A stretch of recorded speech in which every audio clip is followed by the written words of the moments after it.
Catéchisme de l'Église catholique, la profession de foi, je crois en l'Église, une sainte catholique apostolique, suite.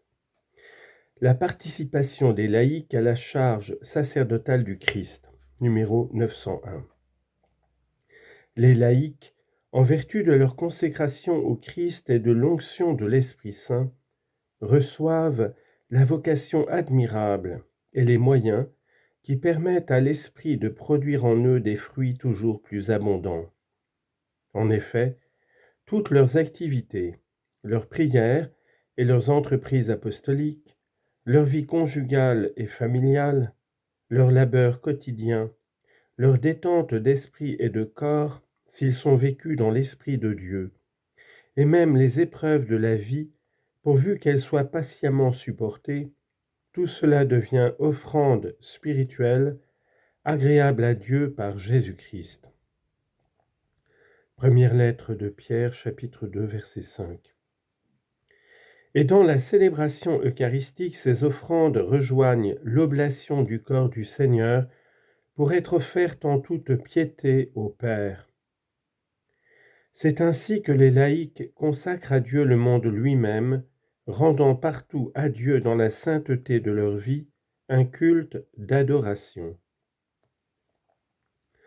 De façon particulière, les parents participent de la charge de sanctification lorsqu'ils mènent une vie conjugale selon l'esprit chrétien et procurent à leurs enfants une éducation chrétienne. Les laïcs, s'ils ont les qualités requises, peuvent être admis de manière stable au ministère de lecteur et d'acolyte. Là où le besoin de l'Église le demande par défaut de ministre, les laïcs peuvent aussi, même s'ils ne sont ni lecteurs ni acolytes, suppléer à certaines de leurs fonctions, à savoir exercer le ministère de la parole, présider les prières liturgiques, conférer le baptême et distribuer la Sainte Communion selon les dispositions du droit.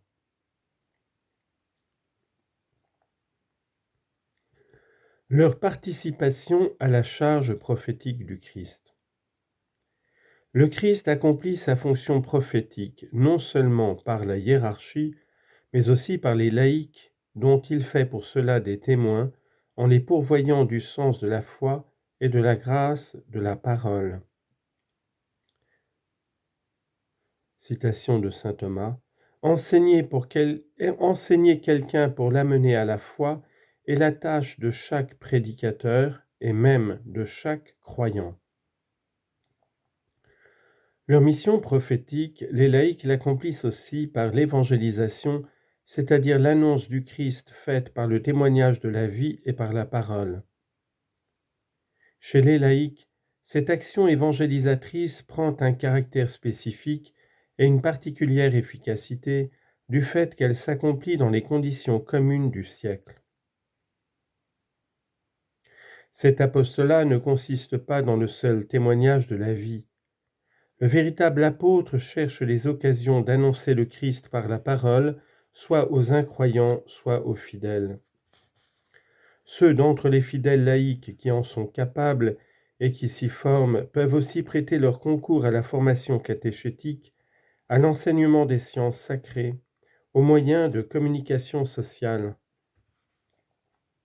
Selon le devoir, la compétence et le prestige dont ils jouissent, ils ont le droit et même parfois le devoir de donner aux pasteurs sacrés leur opinion sur ce qui touche le bien de l'Église et de la faire connaître aux autres fidèles, restant sauve l'intégrité de la foi et des mœurs et la révérence due au pasteur, et tenant compte de l'utilité commune et de la dignité des personnes.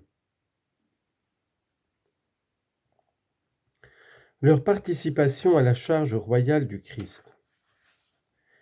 Par son obéissance jusqu'à la mort, le Christ a communiqué à ses disciples le don de la liberté royale pour qu'ils arrachent au péché son empire en eux-mêmes par leur abnégation et la sainteté de leur vie. Citation de saint Ambroise. Celui qui soumet son propre corps et régit son âme sans se laisser submerger par les passions est son propre maître. Il peut être appelé roi parce qu'il est capable de régir sa propre personne. Il est libre et indépendant et ne se laisse captiver par un esclavage coupable.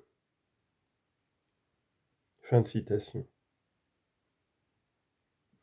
Que les laïcs, en outre, unissant leurs forces, apportent aux institutions et aux conditions de vie dans le monde, quand elles provoquent au péché, les assainissements convenables, parce qu'elles deviennent toutes conformes aux règles de la justice et exercent et favorisent l'exercice de la vertu au lieu d'y faire obstacle.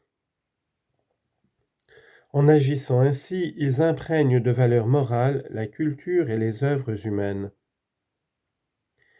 Les laïcs peuvent aussi se sentir appelés ou être appelés à collaborer avec les pasteurs au service de la communauté ecclésiale pour la croissance et la vie de celle-ci, exerçant des ministères très diversifiés selon la grâce et les charismes que le Seigneur voudra bien déposer en eux. Dans l'Église, les fidèles laïcs peuvent coopérer selon le droit à l'exercice du pouvoir du gouvernement. Ainsi, de leur présence dans les conseils particuliers, les synodes diocésains, les conseils pastoraux, dans l'exercice de la charge pastorale d'une paroisse, la collaboration au conseil des affaires économiques, la participation aux tribunaux ecclésiastiques. Les fidèles doivent distinguer avec soin entre les droits et devoirs qui leur incombent en tant que membres de l'Église et ceux qui leur reviennent comme membres de la société humaine. Qu'ils s'efforcent d'accorder harmonieusement les uns et les autres entre eux, se souvenant que la conscience chrétienne doit être leur guide en tout domaine. Temporelle, car aucune activité humaine, fût-elle d'ordre temporel, ne peut être soustraite à l'empire de Dieu. Ainsi, tout laïc, en vertu des dons qui lui ont été faits, constitue un témoin et en même temps un instrument vivant de la mission de l'Église elle-même à la mesure du don du Christ. Confère Éphésiens, chapitre 4, verset 17. 3. La vie consacrée. L'état de vie constitué par la profession des conseils évangéliques, s'il ne concerne pas la structure hiérarchique de l'Église, appartient cependant sans conteste à sa vie et à sa sainteté.